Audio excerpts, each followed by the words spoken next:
Hey, what's up, good people? It's Jay Ray, the co host of Q Points, and I wanted to come to you because there are two really important ways that you can support our show. One is by subscribing to it wherever you listen to or watch your podcasts. Q Points is pretty much everywhere. The other thing that you can do is you can visit us on Apple Podcasts, on Spotify, and on Podchaser, and you can leave us a star rating. Please rate us 5 stars because you know you love Q Points. And on Apple Podcasts and on Podchaser, you can actually leave us a written review. It's not required, but it really does help to spread the word about the show, and it helps people to discover it as they're looking for new podcasts to listen to. We're always appreciative of you supporting Q Points. We thank you so much for all that you've done for us so far, and enjoy the show.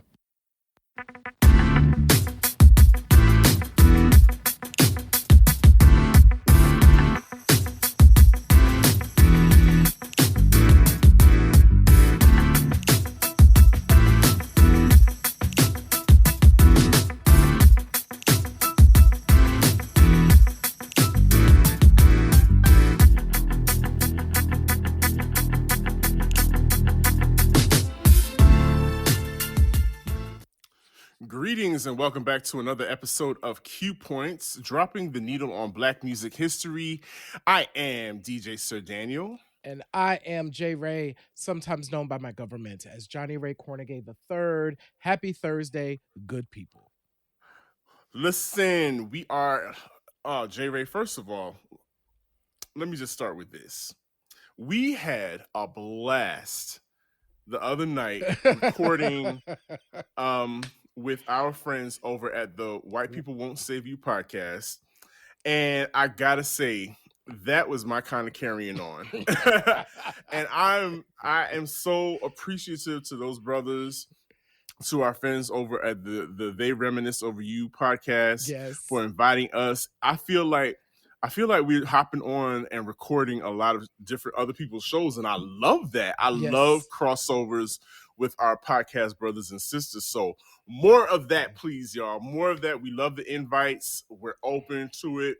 Let's do this. Let's work. Jay Ray, how you feeling this evening? I am feeling really good. And I also want to echo that statement because we woke up today and there was like another one in there with like a group. It's like, hey, we think you guys would be great. And that's super dope. So we had so much fun. We've been having a lot of fun over the last 2 weeks. And so, yeah, this has really been dope. And we can't wait for you all to hear the shows. So as soon as the shows come out, y'all, our newsletter is doing something. Y'all need to be on it. It's popping a little bit. So make sure that you go on ahead and subscribe to our newsletter. I'm going to put the link in the chat so that y'all can do that and stay up with what's going on. But I will say overall, Sir Daniel, I am extremely good. I'm extremely well. I've been fighting a cold. Okay, let me tell you the fear of living in post-COVID world. It's a real thing. It's a real thing where you don't know if you can trust. Even when your COVID test at home tells you that you don't have COVID, you're like, it could be a new variant, like variant, not Omarion, something else. I don't know. And I was feeling like I wasn't getting better, and I sound much better, but I went to the doctor. She was like, Johnny, fortunately it's just a cold. It's hanging out in your head though. So I have like swollen, everything behind my nose and in my ears is swollen. So she was like, it's not an infection. You just have a cold. There's a lot going on in there. So we need to get this all drained out. But y'all, I was like, oh, y'all, I might have pneumonia. I literally said that. I've never said that in my 45 years. Did you put the in front of pneumonia? I did. Have the pneumonia. I might have the pneumonia. Can you check me for the pneumonia? I don't know how that go. Listen, you're absolutely right. It's like sneezing in public. I'm one of those people, if I hear somebody sneeze in public, I'm looking over like, okay, now what's going on? And if I have to sneeze or if I have to cough, I'm definitely like, I'm okay, guys. I'm okay. But if you wake up with your throat tickling or whatever, you just fear the worst. Like, good grief. Is this it? Is this the moment? But I'm absolutely happy that you are feeling better and that we get to spend some more time with our folks. Like Mark McPherson is in the building, Trey Trey's is in in the the building build. as well. So I know there's a lot more of you out there watching and listening at this point. So if you're in the chat, please drop a wave or something and just say what's up to your boys. But J Ray, let the people know, like Mark and Trey, they're good, Yeah. but let everybody else know how they need to keep up with the Q Points crew, because we are moving around. Like we outside, as the kids say. Q Points is definitely outside. And first and foremost, the easiest way to stay up with Q Points is definitely going to be keeping up with our website. So, of course, it's just simple. It's QUEUE.com. So, QUEUE points.com. So, if you go over to QPoints.com, you can find out all the things that are going on with us. You should absolutely, like we said, subscribe to the newsletter. It is a very good way to get right in your email box everything that's going on with the show. We're trying to get to like a 2 time a week email thing so that we can recap and we can share upcoming things. So looking forward to that. You should, if you listen, support your boys. We have a lot going on. Me and Sir Daniel, we're we're going to Vegas, because we're nominated for the Ambies. We're going to talk about the Ambies in a second, again. But we have a lot going on. So the way that you can support us is definitely shopping in our store, buying merch. I'm wearing our record CDs, cassettes, and boomboxes shirt tonight. By the way, shout out to LL Cool J, who had like a bedazzled boombox at the Grammys. Huge boombox. So definitely going over there and buy some merch, and you can visit our website as well. Just click the subscribe button and become a member of Q Points. So you get a lot of stuff with those memberships, and if you go to the website, you can see all the things you get. You get to see the behind the scenes. So on Mondays, I guess we can announce this because we talked about it. However, comma on IG.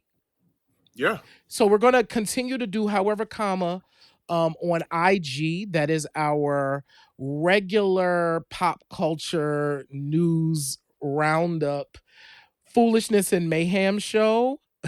A little ish popping, A little going ish popping over there. But we will do that on Mondays on Instagram. But you can get access to it by becoming a subscriber, because once it happens on Instagram, it's no longer there. So all of our subscribers, our Insiders Max members, get access to that. So those are all the ways you can stay in contact with us. We appreciate you. We love you. Thank you for all of the support so far. And yeah, just keep rocking with us. Yes, indeed. You heard what the man said. J Ray, earlier this week, Rob Digger posted on Twitter something to the effect of hip hop podcasts are not holding up the culture anymore. They're becoming like she didn't say this, but I'm paraphrasing that, it's more so becoming like hip hop TMZ.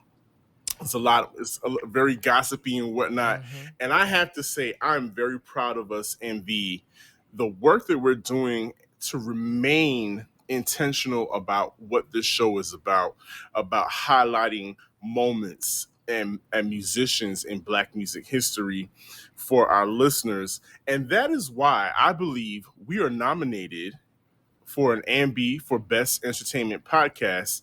And like J Ray said, we are heading to Vegas March 7th, which reminds me I need to start looking up tickets.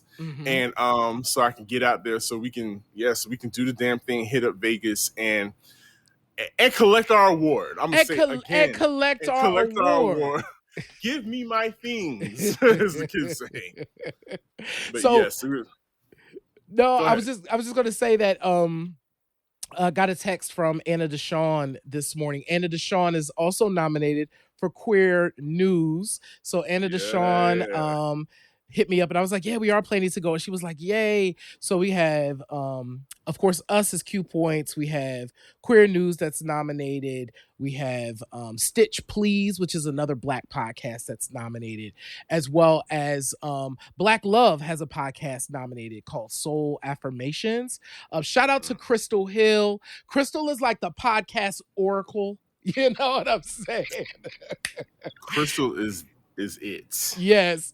So always grateful for that love. And so yeah, the Ambies, y'all.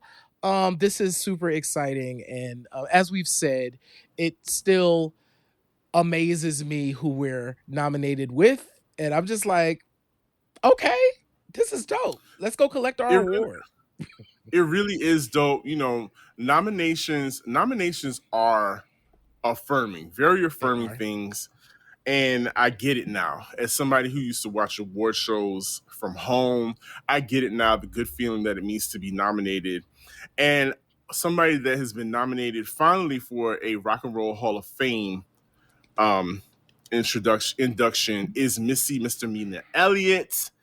Finally, when the news dropped, somebody brought it to our attention that Missy is probably the first woman hip hop singer, songwriter, producer, rapper to be ever nominated.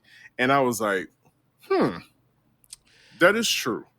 It brought up some discussion like, how come where's Salt and Pepper? Where is Queen Latifah in the mix? But Missy is in fact the first one to be nominated. And we were pondering why that is and looking up what the criteria to become a Hall of Fame member is. Yeah, so it's actually pretty wide open in terms. So the main piece of criteria is you are eligible for you become eligible for induction 25 years after the release of your first record. So, in that case, that's why we often see artists who were once a part of groups. They can be in the Rock and Roll Hall of Fame twice, once as a part of their group and once as a solo act, because you do Mm-hmm. become eligible for induction 25 years after the release of your first record. So the criteria includes things like the influence and significance of the artist's contribution, um and their development and perpetuation of rock and roll. I think that's really interesting. I mean, it is the Rock and Roll Hall of Fame. And what I do Mm-hmm. appreciate is I do think they recognize the vastness of what rock and roll entails, which is why you see folks like the Queen of Soul, Aretha Franklin, as part of the Right. Rock and Roll Hall of Fame, because she is rock and roll too. You know what I'm saying? Totally. And perpetuates rock and roll. So those are really the only criteria. So definitely the 25 years. What happens is people get nominated. So Missy is a nominee. She's nominated for induction. So what has to happen is academics, journalists, producers, and other music industry experts vote to decide who gets inducted.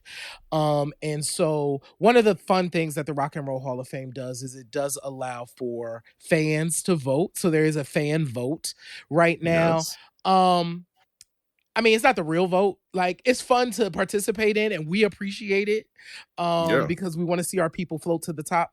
But that's the criteria. So 25 years after the release of their first record, influence and significance of their contributions, and the development and perpetuation of rock and roll.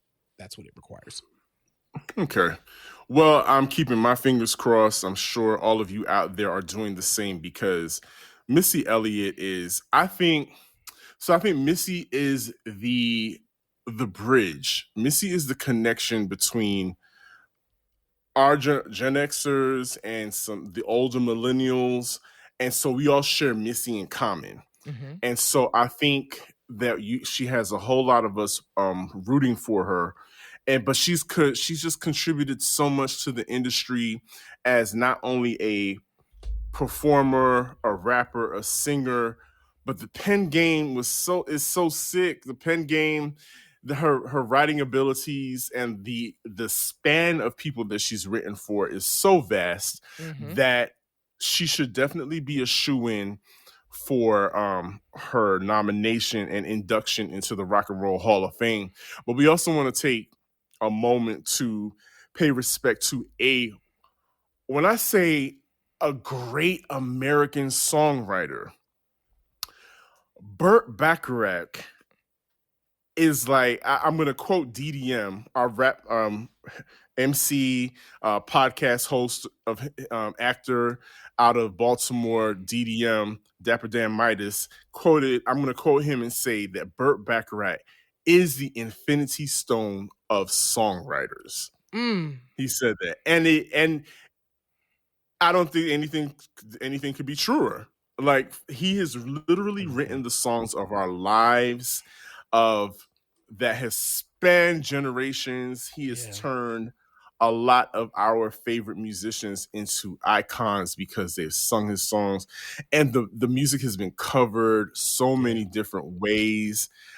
J. Ray, I know you want to hit us with like at least a couple of your favorite Burt Bacharach songs, real quick. Yeah. I'm actually gonna add one. So I have Okay. 4. But I want to echo what you just said. Burt Bacharach is one of those songwriters that, particularly in Black culture, Black folks knew a Burt Bacharach tune and Totally. loved a Burt Bacharach song, right? Um, because it did incorporate so many things. There was always a bit of pop. There was always some love. There was always a little bit of jazz, Broadway. It was all of the things, right? And so even for us growing up, we always grew up knowing Burt Bacharach songs. So Mm-hmm. my 4, so I just added one. So my 4, I had 3 on my list and I'm gonna add one. So just like me, they long to be close to you. Absolutely one of my favorite Burt Bacharach songs. The Carpenters, The man. Carpenters, Ooh, my goodness. Okay, shout out to Karen Carpenter on them drums. We be like singing and baby. drumming, baby. And that's not an easy task. She did No. that. God bless her. Walk On By, of course. Yes. Fell in love with the Dionne Warwick version, but there have been so many versions of that song. Make It Easy on Yourself. I'm not going to sing. I'm not going to do Jerry Butler's runs, but Make It Easy on Yourself. And I absolutely fell in love with There's Always Something There to Remind Me, which Naked Eyes did, Mhm. I think, on their record in like 1982. It was their first album, which also included the absolute jam Promises, Promises. But not the Burt Bacharach version, which is really funny. But Okay. Naked Eyes debut album includes a Bacharach song, which is There's Always Something There to Remind Me, and it is absolutely beautiful. So I love that DDM said that because it's true. Burt Bacharach is like an infinity stone of songwriting. Like, you pull out a Bacharach song and you like, oh, you got Yeah. something. You Mm-hmm. got it. Like, we cannot listen to Luther Vandross sing "A House Is Not a Home" and you could literally be in shambles after hearing that Yes. song, because not only is Luther's vocals taking you to another planet, Mm-hmm. but then the lyrics Mm-hmm. are going to throw such a dart into your heart that it's just Yeah. you're gonna be in a puddle, you're gonna be a putz after you hear Burt Bacharach songs. But we really want to pay homage to a legend, and rest in peace. Thank you for your contributions, Burt Bacharach.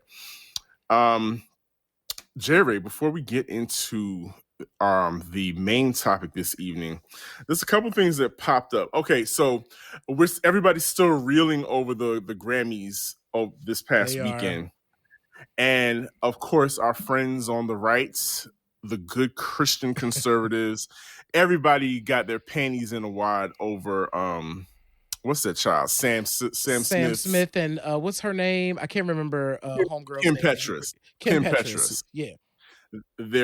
Their quote unquote demonic um performance on the Grammys. And the imagery is what it is. Yes, you can say it there was no interpretation to be made. Sam Smith was cosplaying him from the Powerpuff Girls, if you ask me.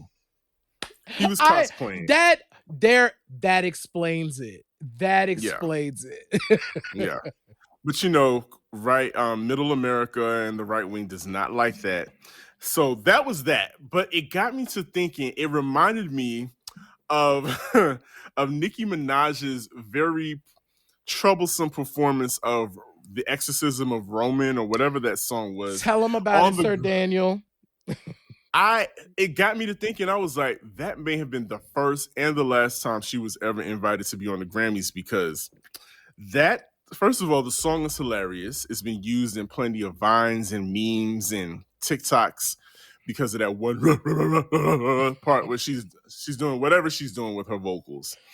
And it just hit me. I was like, wow, maybe that was the nail in the coffin for her and the Grammys, because Nicki Minaj does not have a good relationship with the Grammys or the Grammy committees. She is just, it feels like she's been blackballed. I think blackballed is a term. She's just not a welcome figure in that realm, that platform. But that performance, so I was at work and we watched it on YouTube on the big screen, and we all kind of chuckled at the singing, the super dramatic acting, the miming, the Nicki doing a two-step. It was just one of those performances we were just like, wow, that was something. That was something.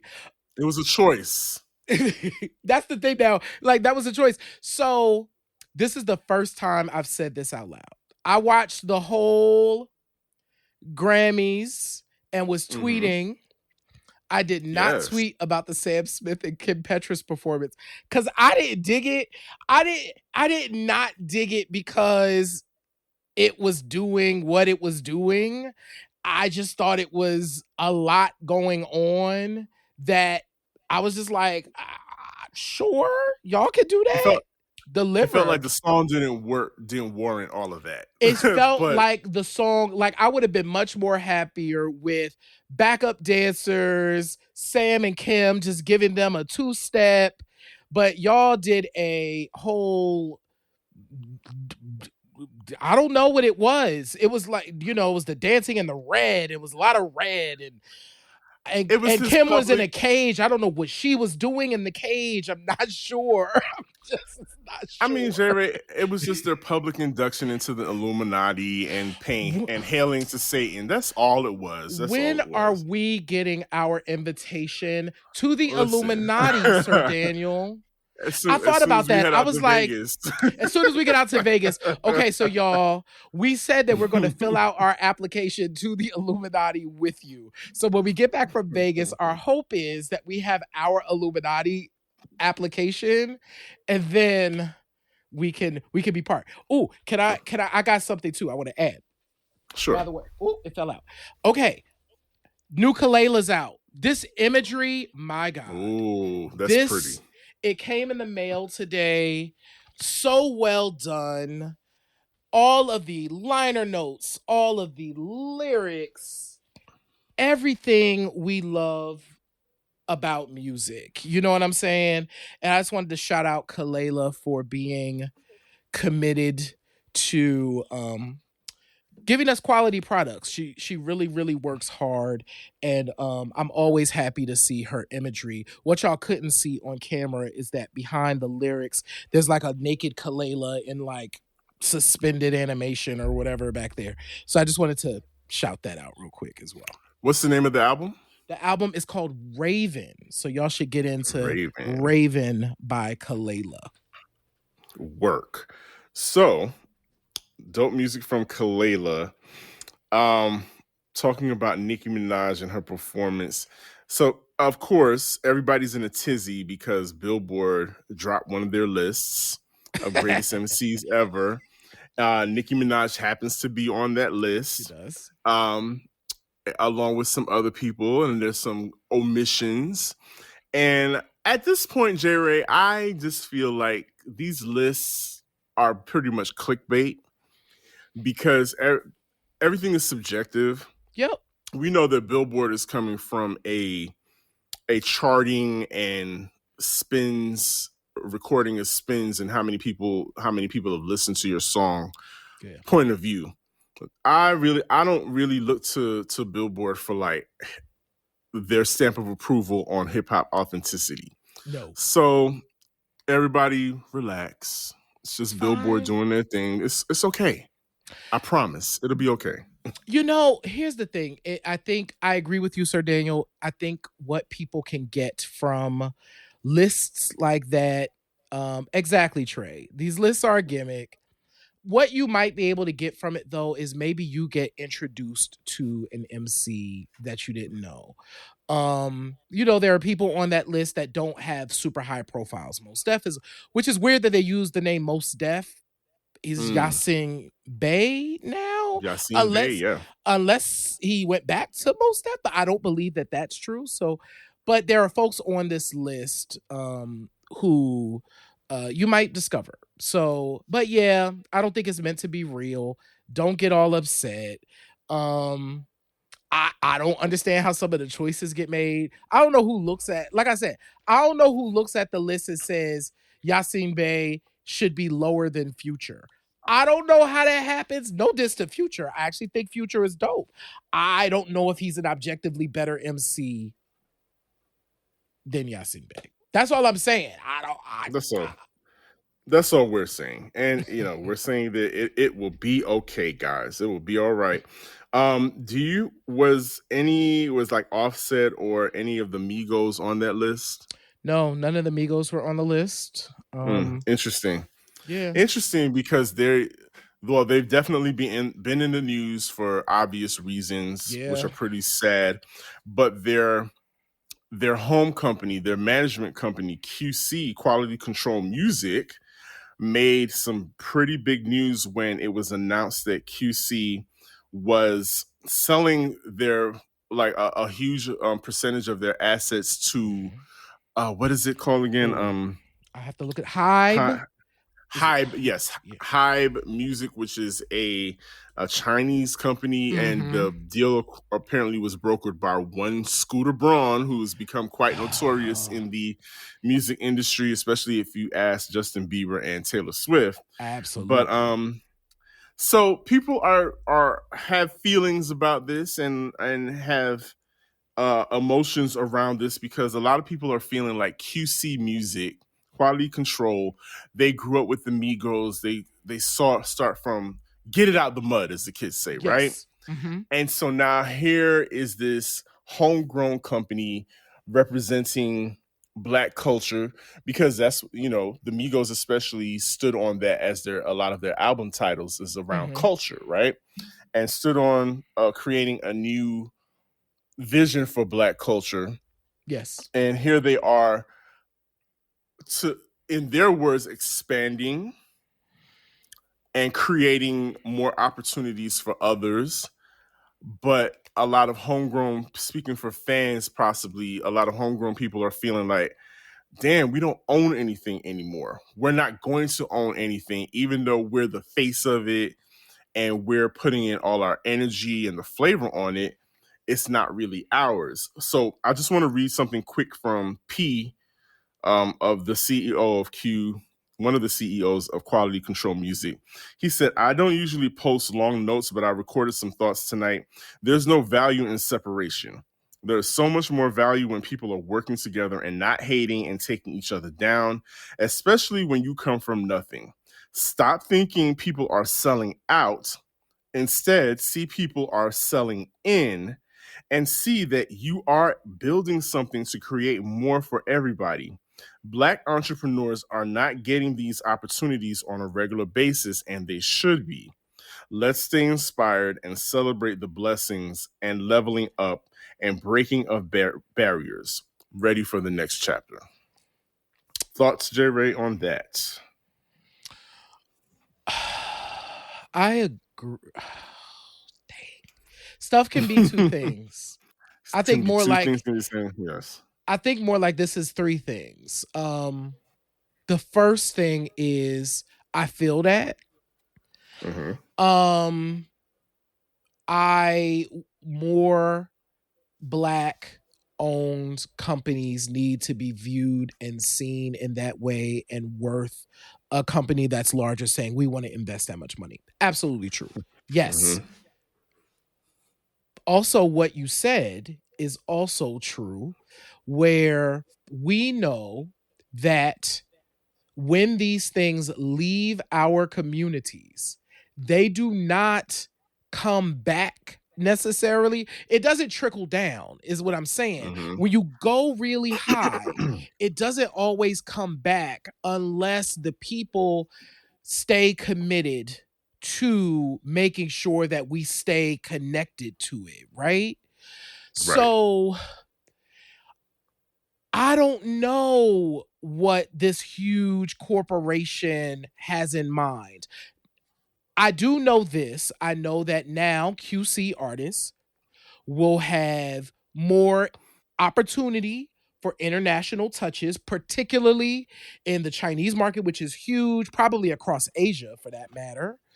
Um, that's going to be big because our music is already big over there. So Mm-hmm. there are definitely some good things. I would say the third thing that can be also true is that I don't know that capitalism is going to save black people. I just don't think capitalism is going to save black people. So I just say make y'all money. It's whatever. Like make your Yeah. money. Like it's a business decision. Y'all are making business decisions, and as business people, cool. I say that as folks, I don't think I'm reading any more into this than, hey, it's a business decision. And if J Ray my photography. Say Hybe is like, boom, we want all J Ray's photography. I don't Mm-hmm. know that. I don't know that too. If they like J Let's. Ray, we want all of your photography, 200 million. I'm gonna be like, look at you. I'm gonna be like, Might have to do a little I something, you might know. have to figure it out. So, congratulations to QC, who have been on a roll because Lil Yachty is having an entire moment right Yeah. now. His record is really resonating, and now they have this. They had a great showing at the Grammys with Quavo's beautiful tribute to Offset. So yeah, you Yeah. know, go in and let have. QC is definitely getting their 40 acres and a mule. And That was a great well, segue.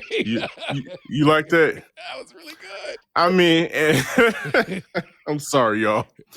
They're really going for their 40 acres and a mule, and a filmmaker and businessman that created his company called 40 Acres and a Mule is the subject of our show tonight. We are talking about, of course, the one and only Spike Lee in our 1988 series, because that was my favorite year and had such an impact culture wise between music and movies. Mhm. We had to talk about Spike Lee and his impact. Spike Lee has had a huge impact on hip hop himself, and I don't even realize I don't even think in the beginning he was quite the fan of hip hop, because he was a huge proponent. He is a huge proponent of jazz Jazz. music. Mm-hmm. Being that his father was a jazz musician, mother was an educator, and so Spike Lee took his medium of filmmaking and married that to music, specifically with jazz in the very beginning. Yeah. And I think jazz was the third character in all of his movies. Okay, I'll say this. Jazz was the fourth character, because for the majority of, like, especially his early films, New York was a character, especially Brooklyn. And jazz music was also a main character in a lot of his scoring and the way things were shot and scored for these movies. You know, I want to ask you a question. I want to one agree, but because I have some specific connections to jazz and Spike Lee that I do want to talk about.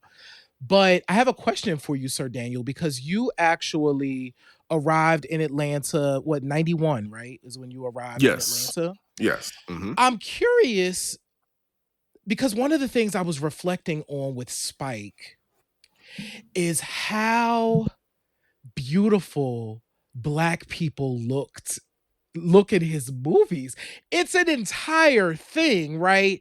Like I feel like we're lit Absolutely. well. I feel like when I think about the first scene of School Days where they just kind of pan, uh Larry Fishburne's character is talking to the grab, but he pans across the sea of faces and different shades and da da da. So I'm curious because Spike Lee is an Atlanta dude who went to school in Atlanta first and then went to New York and da da da da da. How do you think? Do you think Atlanta, from your perspective, also plays a role in how he conceptualizes like and shoots black folks in his stuff?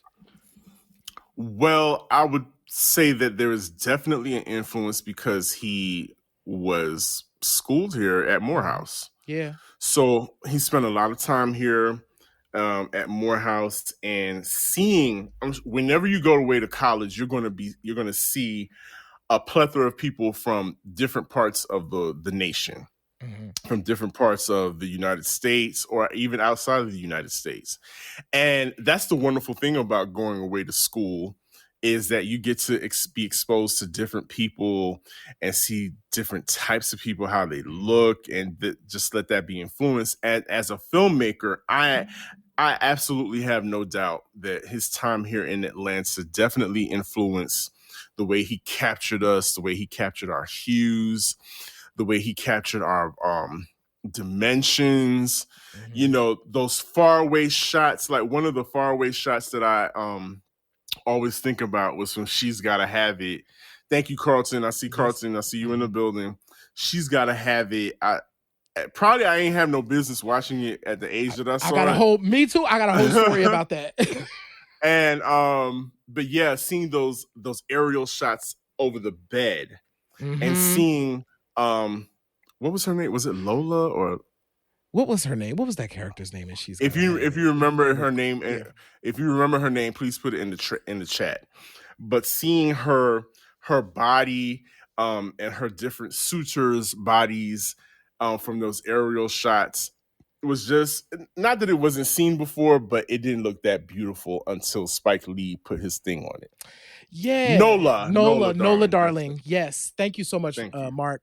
So my love of jazz started from Spike Lee films.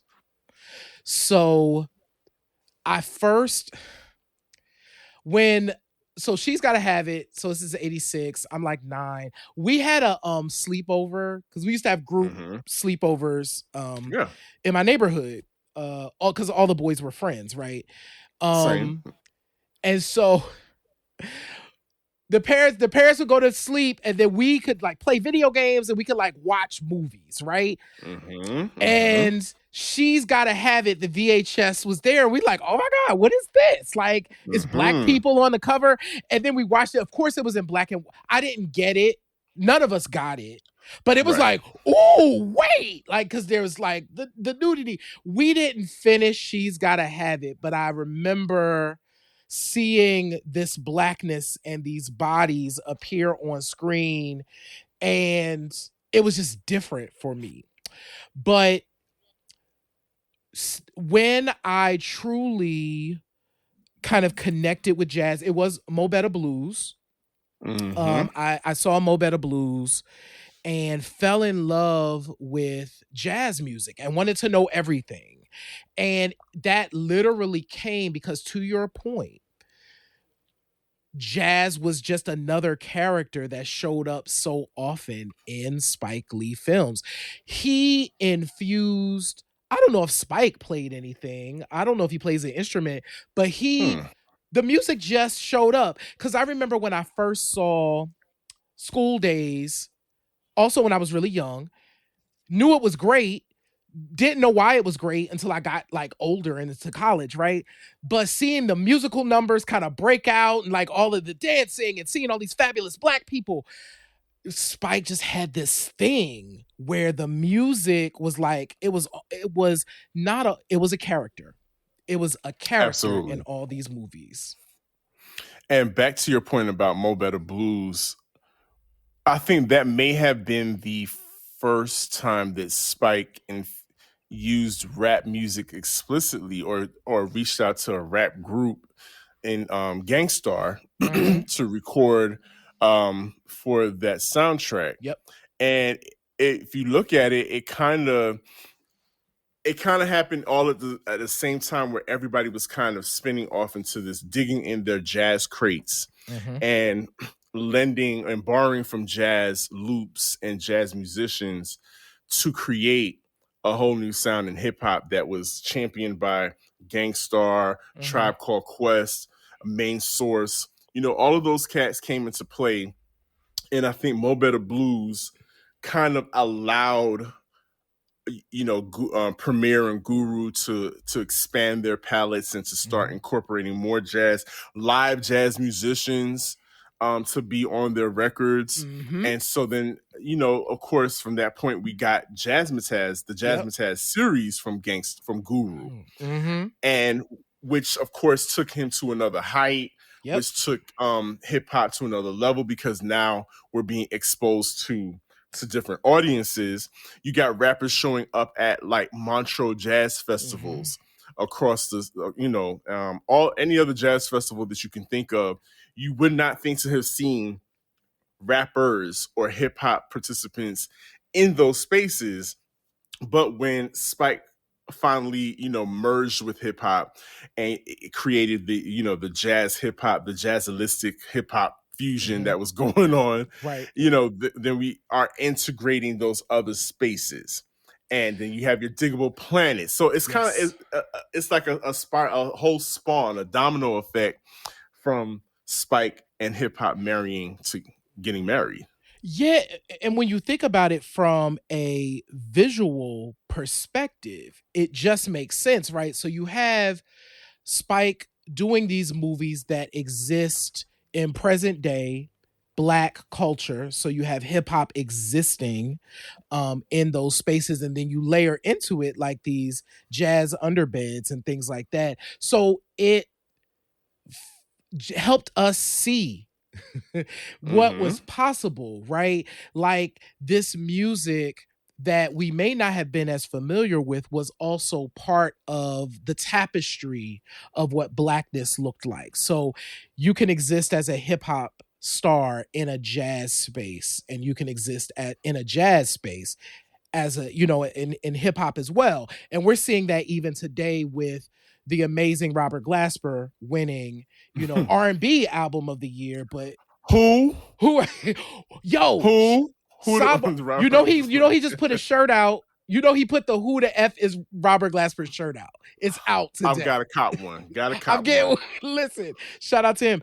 But absolutely. So I know that I mentioned School Days a minute ago. That film, and you said this as we were planning for this show, Sir Daniel. School Days is iconic. Abso-friggin-lutely. School Days has been mimicked in several hip hop videos. Mm-hmm. The premise has been mimicked in several hip hop videos.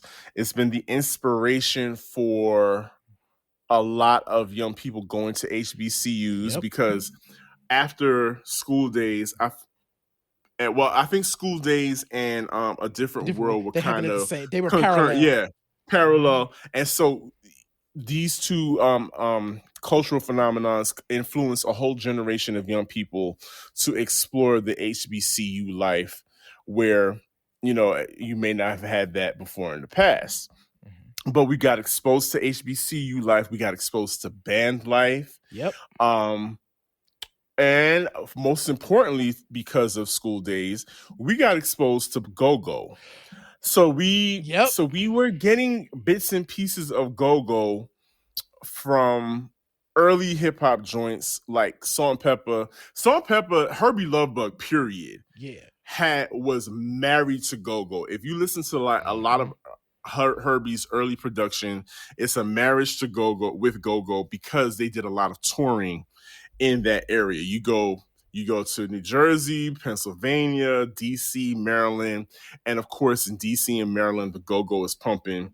and we're introduced to the band, the go-go band, EU, Sugar Bear, and the butt is a phenomenon. You can't go to a wedding, a school reunion, without a barbecue, without hearing the butt at some point.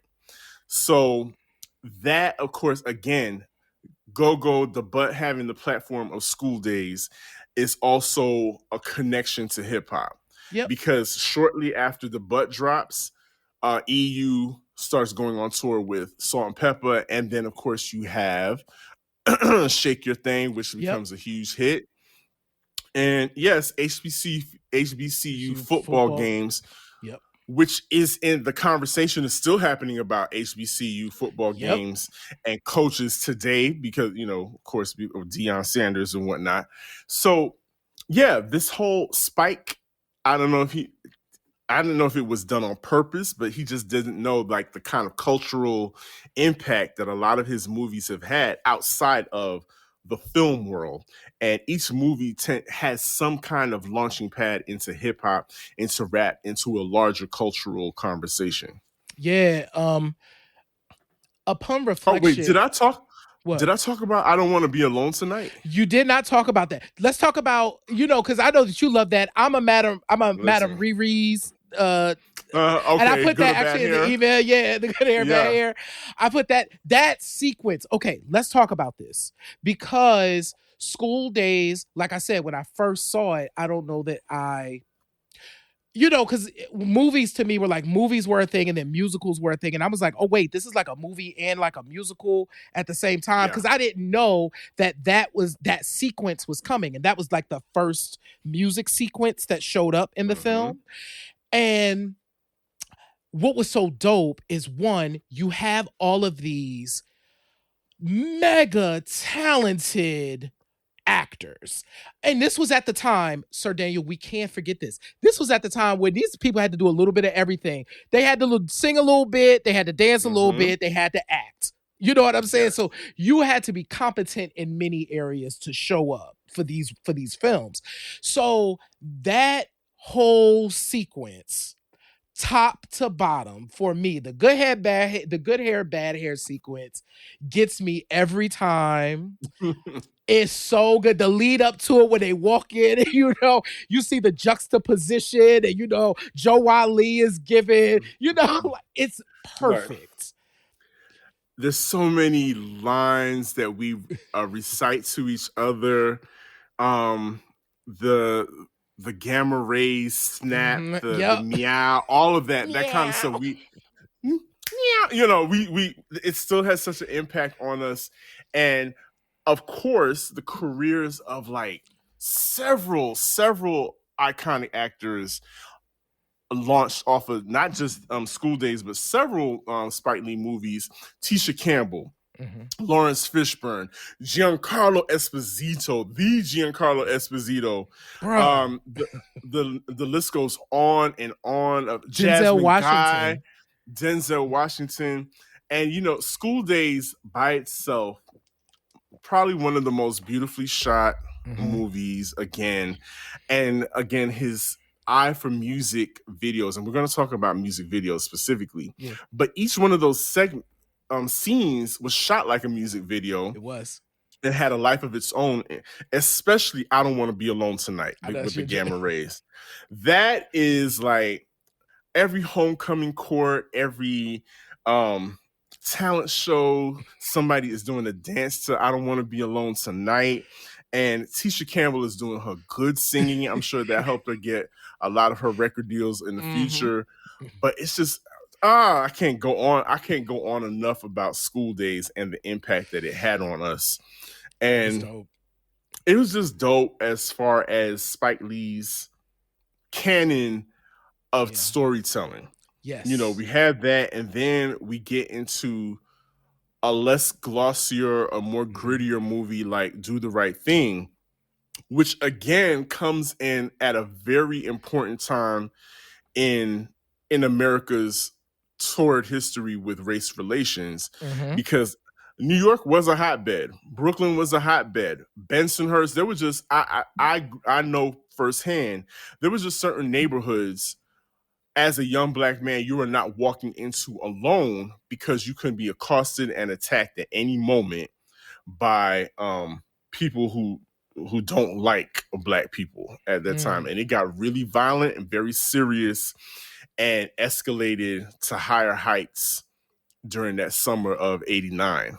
Because, you know, we're out of 88, we're 89. We're 89. And we're in the first Bush years, which is continuing the Reagan years. Yep. And I think the thing about Do the Right Thing, even though it is you're absolutely right. I like that word, grittier film. It wasn't less beautiful. Like, I don't feel like he took less care in making sure that we looked good on camera, and that the way it was shot reflected the quality of the storytelling, and that the movie itself deserved the kind of music that it got. Like, because of that film, we of course got Fight the Power, which becomes a rallying cry. Anthemic, yes, sir. So you're absolutely right. When I remember, I think I saw that video before I actually saw the film, because I didn't see the film until it came out on VHS. And I remember wanting to be in New York so bad after seeing that video and seeing all these black faces on the street, and like committed to saying, we not going to go for this foolishness. And of course I was a huge fan of Public Enemy at the time, because I mentioned this on our last show. Public Enemy was the gold standard for me in terms of rap groups. We get Fight the Power because Do the Right Thing existed. And there we go once again, like hip hop becoming a central piece of why that film did what it did.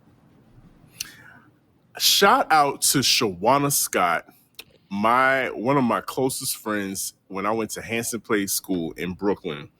Shout out to Shawana Scott, because her bigger sister, as a graduation present, when we graduated 8th grade, she took us to go see Do the Right Thing. And we saw it right at a movie theater right off of Flatbush Avenue. No, not Flatbush Avenue. What was that? Was it Church Avenue? It goes through downtown Brooklyn. It's been so long, y'all. But she took us to that movie theater, and I just remember feeling the energy, the tension of that movie sitting in that theater, and we're introduced to Rosie Perez, spicy Latina. Winning, spicy Latina, Mookie, the Yes. whole, it's Brooklyn through and through. We know these characters.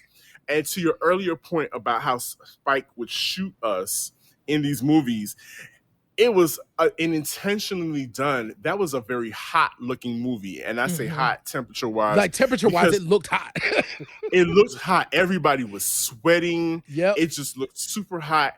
And I felt, but even in that hotness, like, I think one of the most beautiful scenes is that scene where Spike Lee's character Mookie and Rosie Perez's character Mookie are in the bed trying to be cool, and he gets a bowl of ice cubes, and they do that, the rubbing of the ice cube, the lips, the nipples, the whole thing. Beautifully shot. Oh my gosh. Sexy, a very sensual scene. And even though it was hot, it was like, oh yeah, that kind of ghetto love where the AC. First of all, in New York at that time, there was no such thing as central air. It still isn't, child. We still got window units in New York.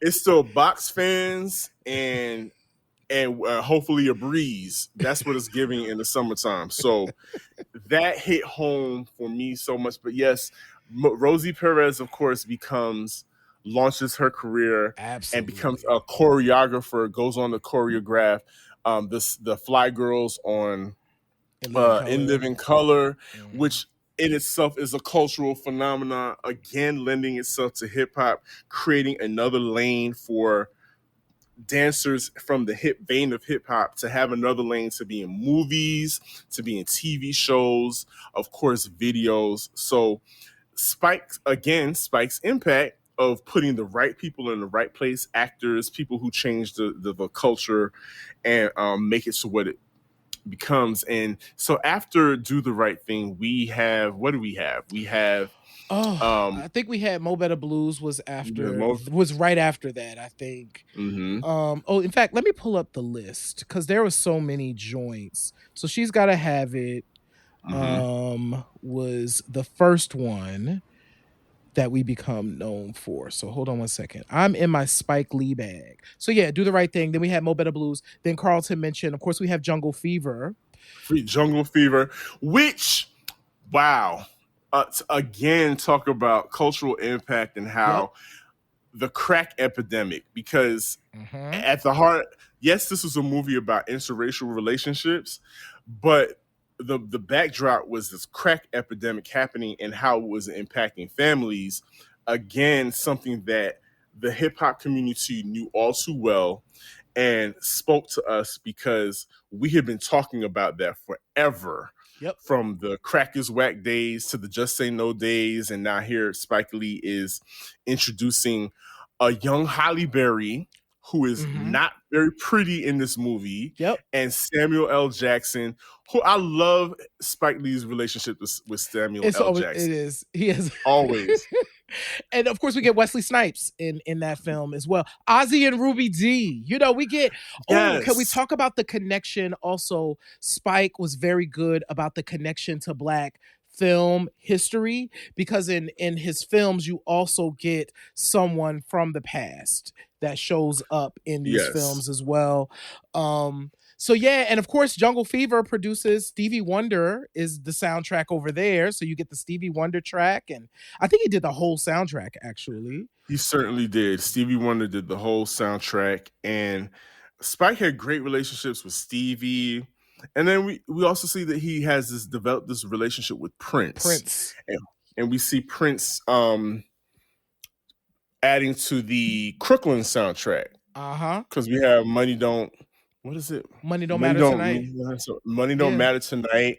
And I don't know, if you get Prince and Stevie Wonder to do your whole soundtracks, you're that dude. That's You're that dude. Yeah, so actually Money Don't Matter Tonight it was it may have appeared on the soundtrack, but what ended up happening, so apparently Prince and Spike met after She's Gotta Have It. Prince loved She's Gotta Have It, and him and Spike had the opportunity to meet and just developed a friendship. So this is actually around the same time. So like 91, Prince's New Power Generation, and he's like, "Yo, Spike, um, I want you to do the video." And then as the rumor has it, he didn't even give Spike any notes. Spike did the video. Prince just ran the video. Like it wasn't, and that's crazy when you think of how much of a control. I mean, Prince has been described as a control freak, right? Just a little bit. Apparently, you know what I'm saying? But apparently, he trusted Spike enough to do what needed to be done. So he believed in him. He didn't have any notes. He was like, they just put the video out after he did the video. And of course, to that point, that leads to, of course, Girl 6 and all of that. But I think that brings up a point. So things that we didn't know. I didn't know. Let me speak for me. I didn't realize how extensive Spike Lee's music video resume was. Okay, so we're going to drop some bombs real quick because I don't know if folks know this. Do you know? Do you know? Do you know? Right. So Grandmaster Flash and the Furious 5. So he did White Lines. Right? That shocked me. I had no clue that Spike Lee was even making videos at that time. Exactly. And now we're going to actually do, so y'all should tune in. We're going to do a QP Science 3000. I still haven't watched that video. Have you watched that video? I haven't seen it in a very long time, so it'll be like watching it for the first time again. So yes, y'all should tune in for our next QP Science 3000 because we're going to watch the White Lines video. This surprised me, but after I went back and I watched it, I was like, oh, I totally see it. Spike Lee directed No One in the World by By Anita Anita, Baker. the Anita Baker. Yeah, something is so glossy and, the flowing dress that, Anita spinning around, and a very simple a very simple video. But when you think about it, that trolley, Spike loves a trolley shot. He does. A moving trolley. He loves a moving trolley. He likes to, move around the camera around people, his subject. So that makes absolute sense and beautiful, beautiful work. What's the last one that we did? Well, of course we knew this one. We knew this one. And this gives us an excuse to also big up this film. But Revolution by Arrested Development. Of course, coinciding with the that was for the film X. Which was for me pivotal moment because I had been introduced. Shout out to Miss Kegler, my 10th grade English teacher who introduced the autobiography of Malcolm X to me. And that has become my favorite book of all time. So I couldn't wait till this movie came out. And then in addition, we got this dope video from Arrested Development, who at that time were having a really good moment in their career. Absolutely. So Carlton, I don't want to skip over two things. Carlton mentioned the Girl 6 movie, which is, are you talking about Prince is like all up and through that. Especially, I think that was the resurgence of Nasty Girl, if you ask me, by Vanity 6. Because that totally was like the jump off song of Girl 6. And it's just a very sexy movie, delving into the life of phone sex operators. But then also, we can't skip over Crooklyn, because Crooklyn gave us a really beautiful hip hop anthem. Crooklyn Dodgers. Crooklyn Dodgers. Master A's, Special Ed. Buckshot. And Buckshot. The first one, right? The first one. And then we got a sequel. Yep. From the Clockers soundtrack, which featured Chubb Rock, J. Rue the Damager, and OC. You are absolutely right. Chubb Rock, J. Rue the Damager, and OC. Oh, yes. Did you know that there was a 3? I didn't know that there was a 3, and I need to hear it.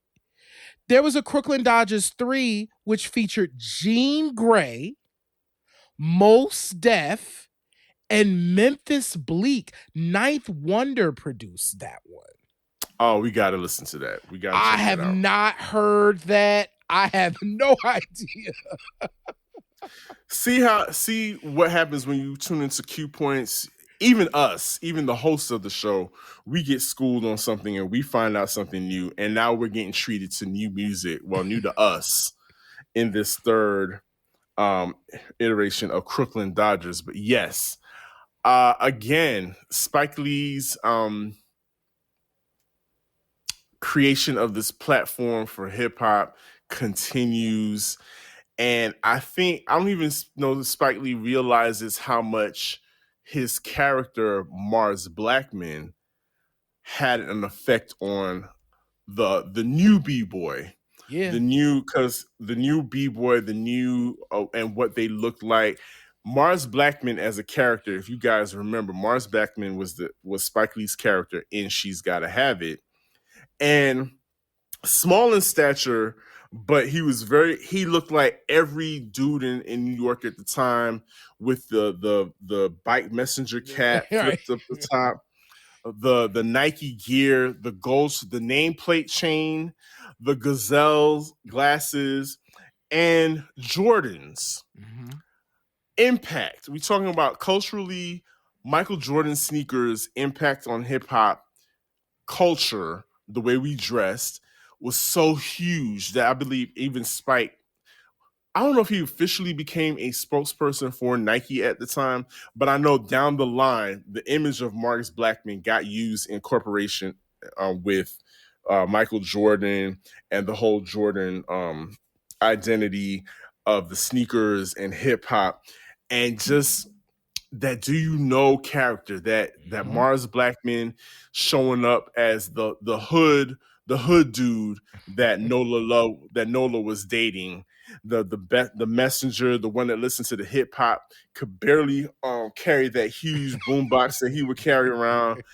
But yeah, that just the way we look, Spike Lee had an influence on that as well in this movie. And again, it wasn't clear on whether or not Spike Lee was a huge proponent of hip hop in the beginning, Right. but he lent a lot to hip hop and um, influenced a lot of different things, the way we look and the way we dress. Absolutely.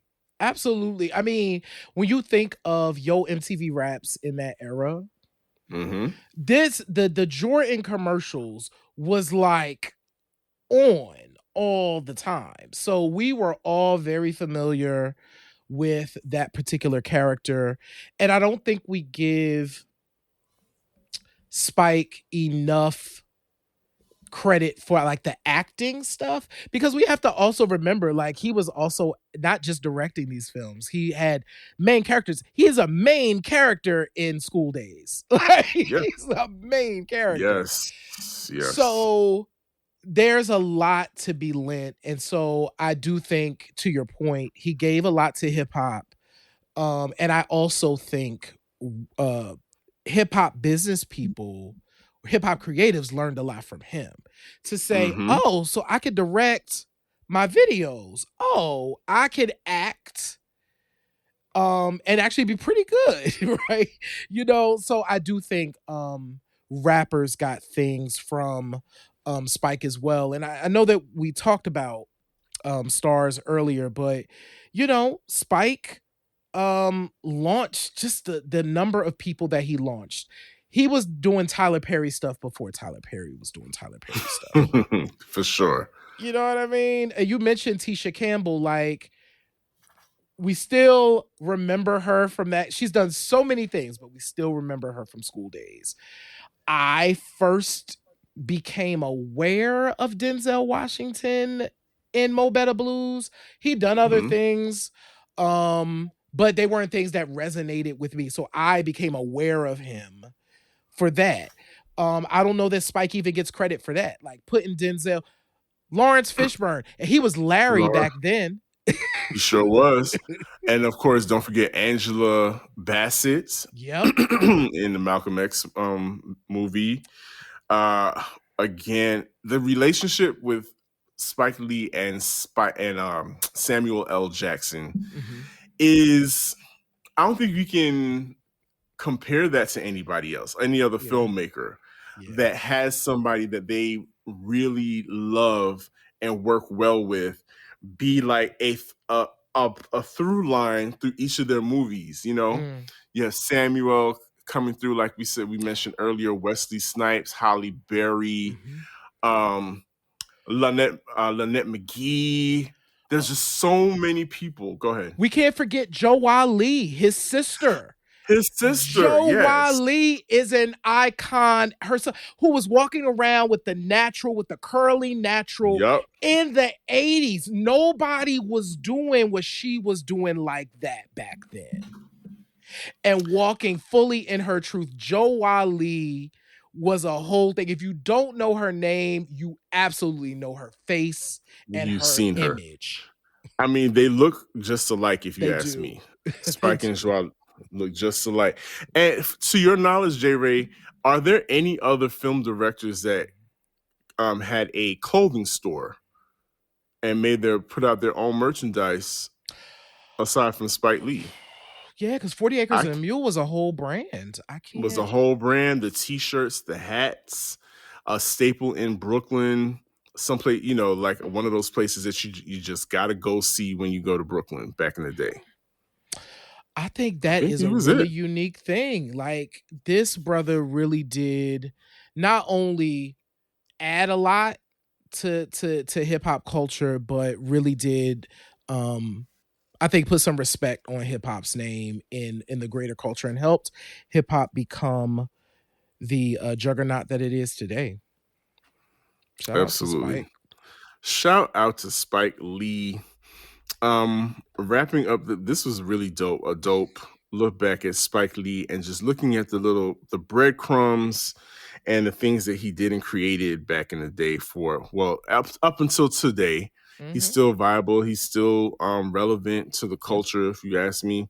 He carries the Knicks on his back. He- The man is He's a a Knicks meme. super fan, and so hey, and his kids, there was a commercial where his daughter was rapping, or she helped create the commercial. So he's got a whole, his children are now following in his footsteps in the filmmaking and commercial creating. So I'm not mad at it. His movies are being turned into series on Netflix. Like She's Gotta Mm-hmm. Have It became a series after a while. So that work still holds up to this day. Mm-hmm. Still holds up and still is what hip hop is, part of hip hop, Yes. and should be discussed in the conversation of hip hop turning 50, because Spike Lee definitely added to everything Mm-hmm. as part of this culture is concerned. Absolutely agree. Y'all, this has been dope. Shout out, let us know either, if in our description, or send us an email, or do it online. Let us know what your favorite Spike Lee film, what your favorite song from a Spike Lee film is. We would love to hear that. But be sure to tune in next week. We are going to be rolling with Flavor next week. Uh right. Well, with the flavor. Yeah, we're excited to really talk about this amazing compilation album from, it's a marker of a time. We are going to revisit Rolling with Flavor, which is the Flavor Unit compilation album. Yes, shout From out to Queen Latifah and Shakim. Oh, Spike Lee gave Queen Latifah her first movie break in Jungle Fever You are absolutely right. The as the wait, very sassy the waitress. I can't waitress. believe you brought her white ass up Right. in here. You are at that. What I I remember almost how forgot big a that. deal that was, where Yup. it was like Queen Latifah is going to be acting. Mm-hmm. Yup. Wow. That's a wonderful through line to our next show. Yep. So come back, hang out with us as we revisit Rolling with Flavor. You can stream it, listen to it. I gotta do that too. It's gonna be interesting listening back because I don't know what it's gonna sound like. I recently found the vinyl. So I have the Okay. whole album on vinyl. So I've been revisiting that. It's it was a time. It was a It was time. definitely a time. There's definitely some music on there that is timeless, Mm-hmm. and we'll discuss that. But it's Yes. definitely a time capsule of the 90s for Yes. sure, and where hip hop was in that era. Yes. Definitely. It's going to be super fun. So make sure that y'all tune in for that. And also, y'all, make sure that you do all the things. So certainly follow us on social media. Make sure you subscribe and listen to the show. Make sure that you get some products. Like I said, I'm rocking the records, CDs, cassettes, and boomboxes shirt tonight. You can get that in our store. And you can become a member of Q Points and get all the stuff. So all the behind the wall stuff, and you can see all of our extra content. J Ray, what do I always say at the end of every show? In this life, you have a choice. You can either pick up the needle or you can let the record play. I am DJ Sir Daniel. My name is J Ray. This is Q Points, dropping the needle on Black music history. We will see you all on the next go round. Be safe. Peace.